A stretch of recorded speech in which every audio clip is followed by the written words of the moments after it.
Պաղեստինյան Համաս շարժումն Իսրայելին է փոխանցել ևս 4 պատանդի մարմին։ Մինչ այդ Իսրայելը 3 դժգոհել էր, որ մարմինների փոխանցումը դանդաղ է ընթանում եւ սպառնացել էր կրճատել Գազա մտնող մարդասիրական օգնությունը, մինչեւ բոլոր 28 պատանդների մարմինները չվերադարձվեն։ ԱՄՆ նախագահի խաղաղության ծրագրի առաջին փուլի համաձայն Համասն իսրայելական կողմին է փոխանցել արդեն 8 պատանդի մարմին։ Արևմուտքի կողմից ահաբեկչական ճանաչված շարժումը սակայն պետք է վերադարձնի ևս 20-ը։ Համասը պնդում է, որ դժվարություններ ունի մարմինները գտնելու հարցում։ Գազայում Համասի խոսնակ Քասեմը սոցցանցում տեղեկացրել է, որ քայլեր են ձեռնարկում դիերը վերադարձնելու համար։ Այս պահին մեր մարդիկ շարունակում են հետևել դիերի փոխանցման վերաբերյալ համաձայնագրի իրականացմանը, որպես Գազայում պատերազմը դադարեցնելու համաձայնագրի մաս։ Գազայում ՄԱԿ-ի մարդասիրական գործերի համակարգման գրասենյակի խոսնակի փոխանցմամբ Իսրայելի կառավարությունը իրենց տեղեկացրել է, որ կթույլատրի նախապես համաձայնեցված օգնության միայն կեսի մուտքը Գազա։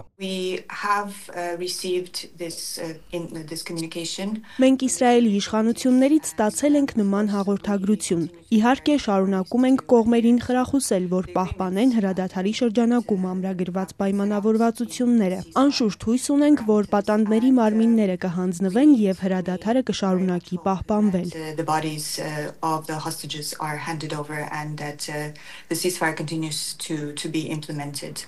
Պատանդների նոր մարմինների փոխանցումից հետո, սակայն Իսրայելի հանրային հեռարձակողն այսօր հայտնել է, որ Թել Ավիվը կթույլատրի բացել Եգիպտոսի հետ սահմանի անցակետը եւ կավելացնի Գազա մտնող մարդասիրական օգնության ծավալը։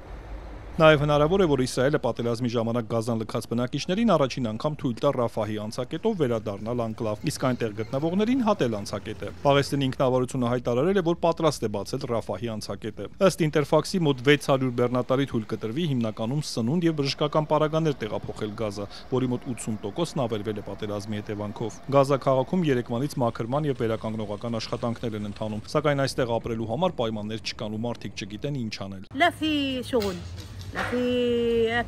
Այստեղ ոչինչ չկա, ոչ սնունդ, ոչ ջուր, ոչ կացարան, ոչ մի բան, իսկ առջևում ձմեռ է, տունս ավերվել է, երդվում եմ, ոչինչ չունեմ, որտեղ ենք ապրելու, ուր ենք գնալու, ինչ ենք անելու, մեր ընտանիքը 36 անդամից է բաղկացած, ես, թոռներս, երեխաներս, չգիտենք թե ուր ենք գնալու։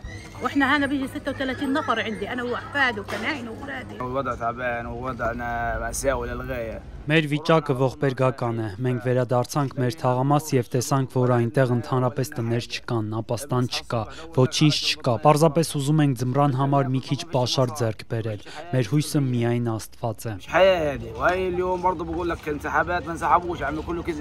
Չնայած Դոնալդ Թրամփի խաղաղության ծրագրի հաջորդ փուլով նախատեսվում է Համասի զինաթափում, շարժումն այս ընթացքում փորձում է վերականգնել վերահսկողությունը Գազայում, անվտանգության հարյուրավոր ուժեր տեղակայելով փողոցներում։ Համասը, որ դեռ 2007 թվականի քաղաքացիական կարճատև պատերազմի ժամանակ է իր վերահսկողության տակ առել Գազան, արևմտյան լրատվամիջոցների փոխանցմամբ 3 մի քանի մարդու է հրապարակավ մահապատժի ենթարկել, նրանց մեղադրելով Իսրայելի հետ համագործակցության մեջ։ ԱՄՆ նախագահը երեկ հայտարարել է կամ Համասն ինքնուրույն կզինաթափվի կամ կստիպեն, այդ թվում ուժով։